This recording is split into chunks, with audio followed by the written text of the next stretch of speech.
This video is about the Magistracies and the Cursus Honorum, elected political positions in ancient Rome.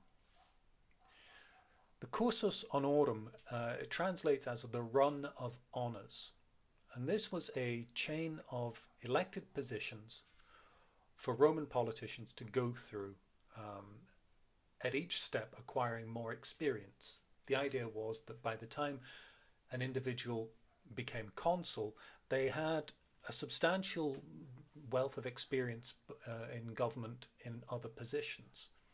You could only take a particular position at a particular age.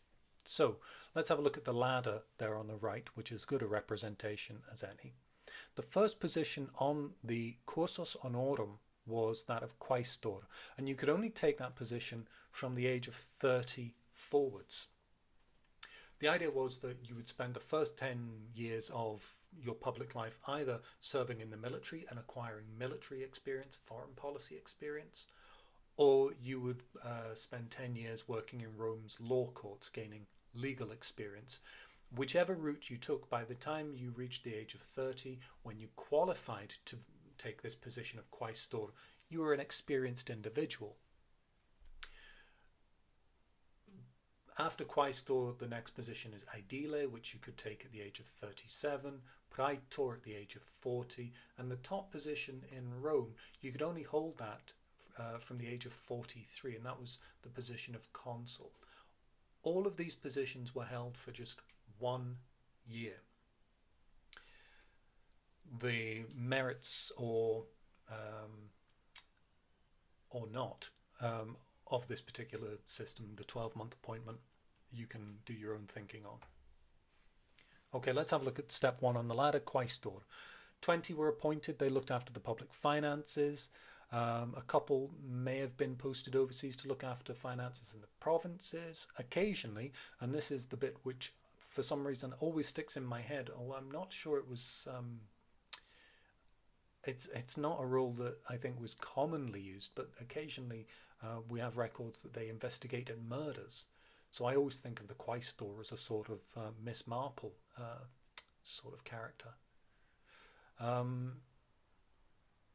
The key responsibility of the quaestor was the administration of public funds to higher-ranking officials. At the end of the 12-month period of being a quaestor, if you chose never to hold another public office in Rome, you could be a senator for the rest of your life, because at the end of your year you qualified as a senator, and the only way to step down from being a senator was to die. More or less, you could, I guess, give up your position as a patrician and become a tribune of the plebs or something. But most of them, once you were a senator, you were there until you died. So for 1 year's service as quaestor, that's a pretty big reward. As aedile, you had 3 primary functions. The first one is to look after the city, the second one to look after trade or provisions, and the third responsibility is to look after games, public celebrations. The notes on the screen come from Cicero, or Cicero, as I still am not able to bring myself to say on a regular basis. I am going to read them out because this is a huge job, and the number of responsibilities is really quite breathtaking. So, you would look after the repair and preservation of temples, sewers and aqueducts, street cleansing and paving, regulations regarding traffic, dangerous animals and dilapidated buildings, precautions against fire, superintendence of baths and taverns, enforcement of sumptuary laws, punishment of gamblers and moneylenders, the care of public morals generally. How do you look after public morals generally? Including the prevention of foreign superstitions and the registration of meretrices. Meretrices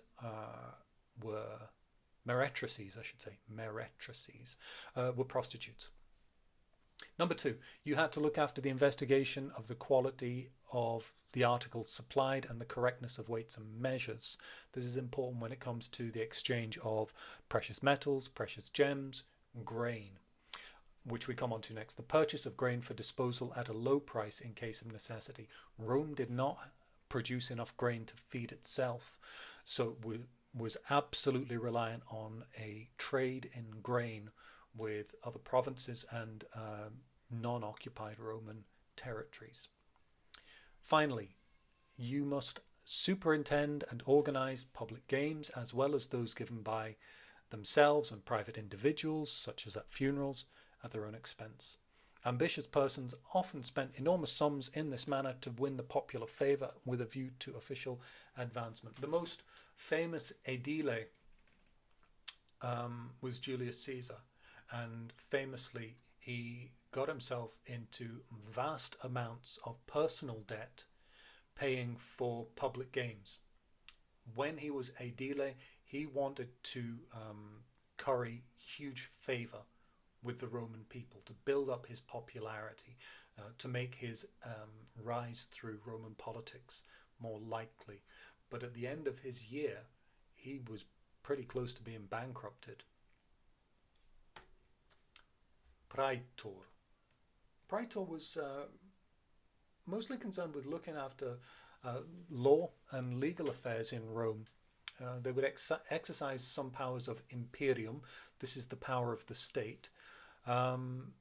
Originally there was just one, the Praetor Urbanus, the praetor of the city, and he would oversee all of Rome's law courts. But a second praetor, the Praetor Peregrinus, was appointed to look after legal matters involving foreigners. Clearly somebody with an understanding of foreign customs, foreign laws. That's a very specialist position. 4 more were appointed to govern in the provinces. I don't know why it says all 8 might take provincial positions after they're in office, because from what I've just said, it suggests there were only 6. No, there were 8. And at the end of their year in office as praetor, they were eligible to go and become a governor of a province, which is a lucrative position in the Roman Republic. Lastly, consul. The highest position in the Roman Republic. 2 were appointed every year, the idea being that if 2 men were in the highest position, that meant that no one man had absolute power. This was a definite reaction against monarchy and the crimes of Tarquin the Proud in 510 BCE. So when the Republic was formed, they made the decision to have 2 men in the highest position of the state. They presided over the Senate, which meant they effectively decided what matters of government were prioritized, and also they could command armies when Rome went to war. It's a big deal. It's the highest position in Rome. As you go up the Cursus Honorum, you can you would have lictors appointed to you. That's the bodyguard, and the higher the prestige of the position, the more lictors you had. So the consul walked around when he went about his daily business in Rome. He would have 24 men, 24 lictors in his bodyguard. A praetor would have 12, an aedile would have 6, and a quaestor would have to somehow fend for himself. The lictors were easy to identify because they would carry with them these bundles of rods or sticks with an axe in the middle. You can see the illustration on the screen there. And these were called fasces. These were signs of power, and obviously the more of these you had around you, the more power you had. So it's a very symbolic demonstration to the Roman public of who has power. Fasces is still with us, sadly, in the form of the word fascism or fascism as we would have it nowadays. What other positions were there in Rome? Censors. Censors. 2 were elected every 5 years, and they were always former consuls. It was a primary function to count the number of people in Rome and its territories, to carry out the census. But they would also manage the membership and the numbers of men in the Senate. They could expel senators. So you didn't simply have the option of dying in office if you were a senator. And they awarded contracts for public works. So if Rome, for example, needed a new amphitheatre built, they would have to employ somebody to do it, and the censor would look after that. If you were not of a patrician class, if you were a plebeian, there was still a route into politics through this very significant position, the tribune of the plebs. You would be elected by the people. You had to be from the plebeian class yourself. And the idea was that the tribune of the plebs was empowered with a veto. Veto is the Latin for I forbid. And the tribune of the plebs had the power of veto over any laws coming out of the Senate. They could simply overrule them. So the idea was that the tribune of the plebs was a way of buffering the power of the Senate. The Senate couldn't just steamroller things that the people would not want for themselves.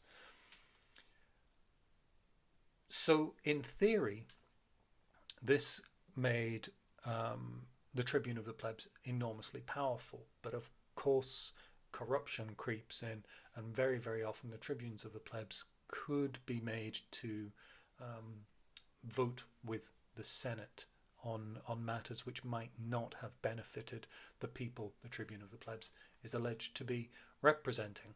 That power of veto, by the way, the last line on the slide is worth mentioning. Power of veto over all other magistrates except the dictator, which we'll come back to. We nowadays think of the role of dictator as entirely negative. It's entirely associated with some of the most monstrous figures of the 20th century, and we regard it as a terrible position, essentially a tyranny, one man bestowed with absolute power. But in Rome, in the Republic especially, it was a functioning position in the Republic.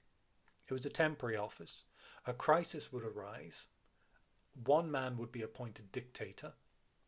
He would have absolute power, imperium, and he would deal with the crisis. And then when the crisis was dealt with, he would step away from the role of dictator. That was it. It was a temporary position to deal with a crisis. After Julius Caesar, you'll be amazed to hear, they abolished the role of dictator, because one of the things that Caesar did as dictator was appoint himself as dictator in perpetuity, forever. So, there's no skinny for this because there's just too much detail. Make sure you go back through, make sure you read over these positions, make sure you understand the distinctions between them. You do need to know this stuff for the exam. As usual though, if you have any questions, see me in class.